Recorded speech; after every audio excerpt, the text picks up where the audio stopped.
So ayun nga guys, mayroon tayong gagawin na iPhone 11. Ang problem is LCD po. Halos hindi na po makita yung screen niya dahil umitim na po yung screen ni client.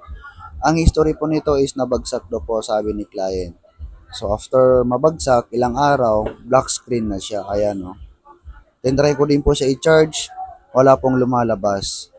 So ang gagawin po natin dito is magpapalit po tayo na bagong screen.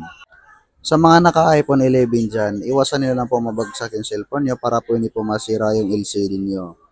Medyo may kamahalan yung LCD nito. Tinatanggal na po natin yung mga tornilyo niya. Ayan. So, kunting bilisan lang natin. Tanggalin natin yung plate para matanggal yung LCD. Ayan. Tanggalin na natin. Kasi once na di mo tinanggal yan, hindi mo yan mapapalitan ng LCD. Pangalawa, ililipat na natin yung True Tone. Then, ililipat natin yung earpiece sensor.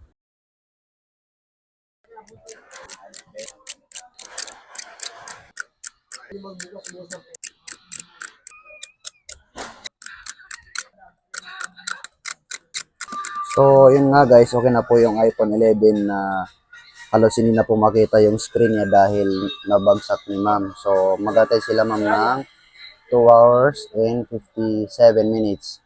Para ano kasi yan, nagkusang mag-charge kaya nag-iPhone unavailable. So, pag nakailang try ka po kasi ng fast food test, ayaw pa rin, ganyan po yung lalabas. So, sa may gusto magpagawa sa amin, mag-team lang po kayo sa aming YouTube page, cellphonerepair.tv. Huwag niyo rin po kalimutan mag-like and follow. Maraming salamat po and God bless. So, ito yung lumang LCD nila, ma'am.